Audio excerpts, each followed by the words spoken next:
breaking news out of Buffalo. Adam Schefter, what more can you tell us?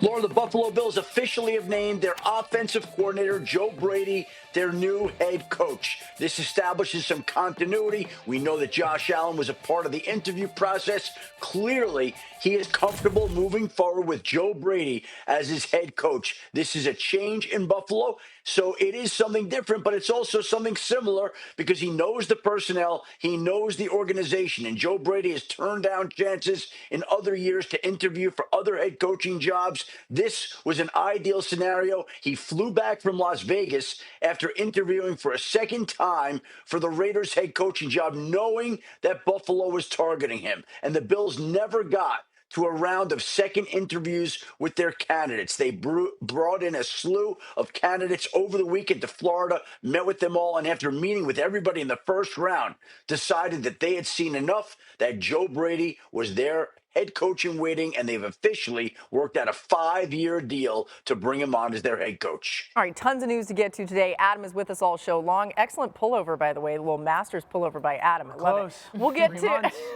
to Brian Daboll and that hiring by the Titans. Mike McCarthy being introduced by the Steelers. That's coming right just a little bit. Dan, Mina, Marcus here. Marcus, what do you think of Buffalo hiring Joe Brady as their new head coach? I think it makes sense. Boogie, we asked this question a couple of days ago, I think, on our show. What about Joe Brady with these head coaching candidates this season, trying to figure out what was the holdup? A young, bright offensive mind working with a quarterback that was league MVP last year. It makes sense coming out of Buffalo. It's going to be about who he hires, how he delegates positions around this organization, but it's one critical point that I want everybody to remember, and we talked about this when Sean McDermott was let go. This is about a Super Bowl. So I'm not sure if anybody walks into a head coaching job with much more pressure than Joe Brady does. With Josh Allen, with what this city has gone through, this organization and franchise, and might I add, they building a new stadium, and implications come with that as well. So it'll be interesting to see how they go forward with his hires and the things that he does in order to kind of change what Buffalo had become under Sean McDermott, with keeping some of the successful things that were about this organization as well. I think it's a great opportunity. It's a guy in the building and knows the direction where this organization wants to go. So it makes sense. Now it's about Joe Brady and if he can be a really good head coach while also continuing to keep Josh Allen on this trend of being the player that he is. He was the one guy in the building they could not lose. The track record of offensive success under him in Buffalo speaks for itself. The development and growth of Josh, the offensive line, and James Cook speaks for itself. Having been around Joe Brady a little bit, just calling Monday Night Football games, number one, obsesses about details. Obsesses, maniacal about it. Number two, obsesses about urgency.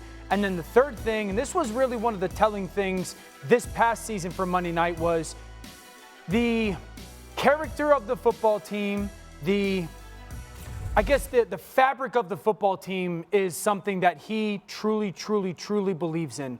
He would get upset when the team would score a touchdown and the player would celebrate by himself. It was almost a rule that you had to give the ball to a lineman because you didn't score that touchdown without them. And so this is a small margin of error in Buffalo to get better than Sean McDermott. I can say this dude can flat out coach, and he's got a lot of obsessive traits that good coaches have. Reports of Jim Leonard as his defensive coordinator, that would be a massive get. And now the question becomes, who's going to be the offensive line coach? Because Aaron Kromer, who's one of the best in the league over the past years, has retired.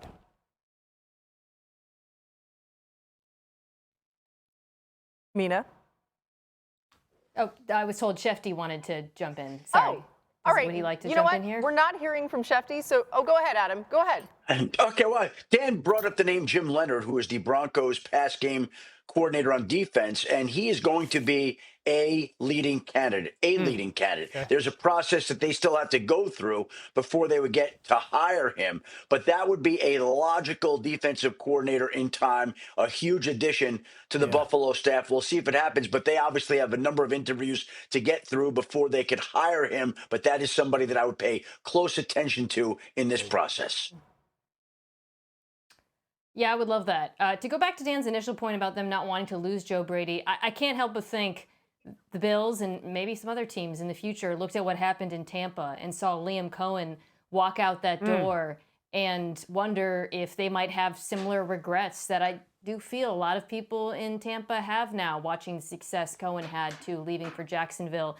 And I think in and of itself, like just focusing on Brady, that does make sense. His offense was good this year. It was 4th in DVOA, 3rd in EPA per play, despite some pretty significant limitations at receiver.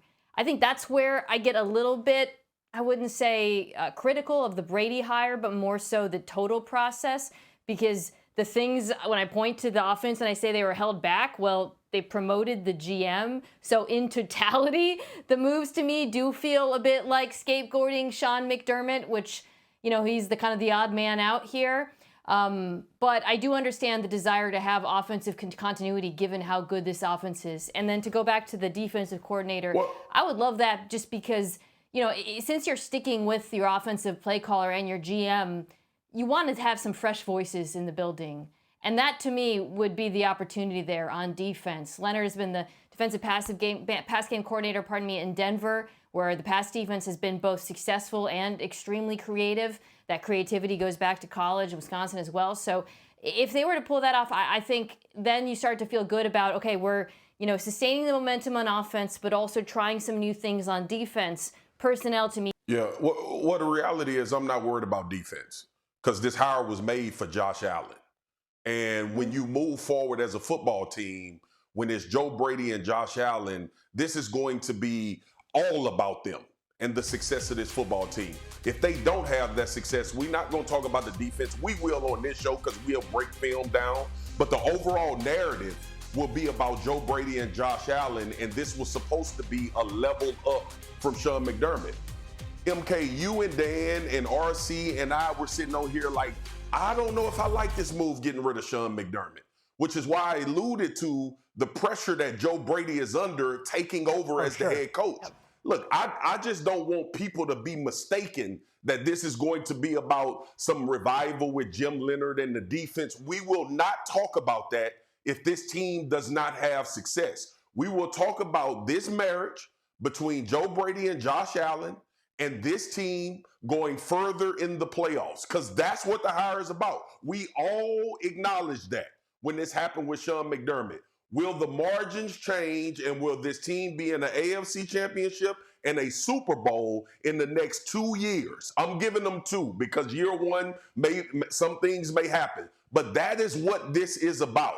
That's why I think Joe Brady, out of all of the new head coaches that are being announced, is under the most pressure to win the big one or play in the Super Bowl, and it's going to be directly correlated with him and Josh Allen. Him and Mentor. This was a pressure-filled job no matter who was going to get it. I agree with that. The Bills, by the way, you guys are mentioning how good the offense has been with Joe Brady. They're 31-10, averaging 29.1 points per game since promoting Brady to offensive coordinator in Week 11 of 2023. So it's not all about that, though, as Marcus said, because they've got to win championships. All right, more coaching news to get to.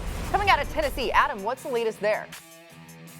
Well, Laura, Brian Daboll did not get the Buffalo Bills head coaching job. He's still up for the Raiders head coaching job, though they haven't hired him.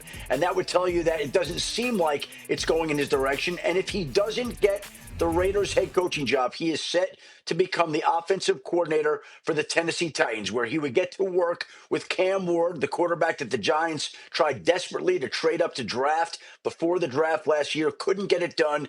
Brian Daboll didn't get a chance to trade for him last year, but now would be joining forces with the new Titans head coach Robert Saleh in Tennessee. And that would mean that it would be New York, with 2 former New York head coaches, Saleh and Daboll, in Tennessee to try to turn around the Titans and elevate Cam Ward's performance. Yeah, it's interesting. I like this hire a lot. Daboll's shown the ability, right, to work with some young up-and-coming quarterbacks in his last few stops. He was the Bills offensive coordinator for Josh Allen's first 4 seasons in the league. We saw success there. In his first season with the Giants, he inherited Daniel Jones, made the playoffs.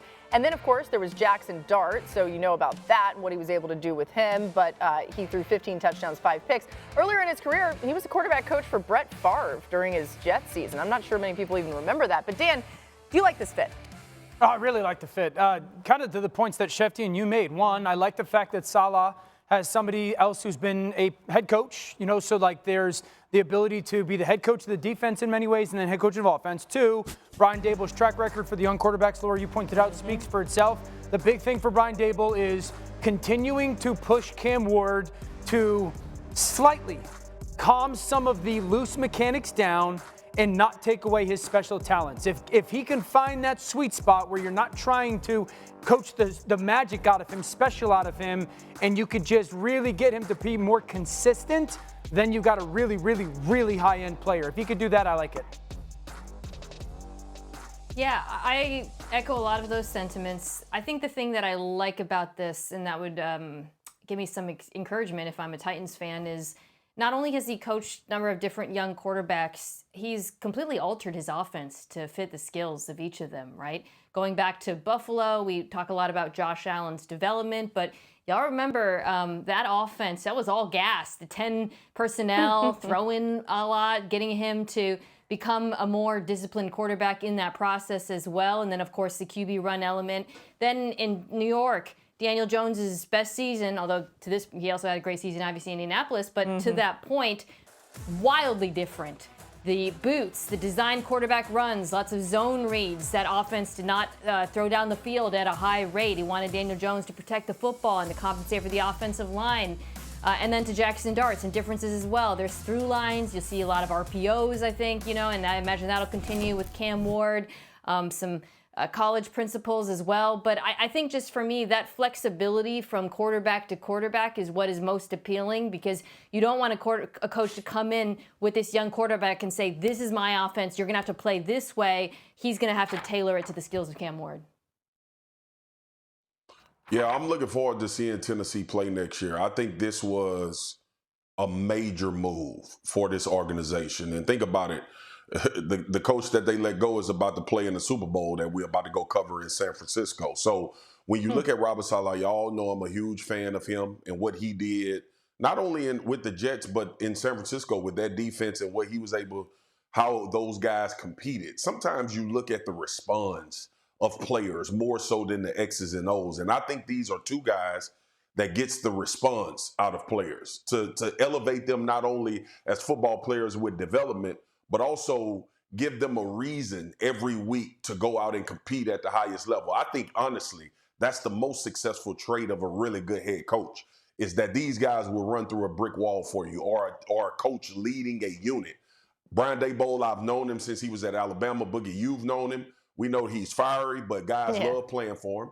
And Robert Saleh, to me, seems like the antithesis of a guy that football players love to be around and want to max out as players around him. They have two cornerstones as well.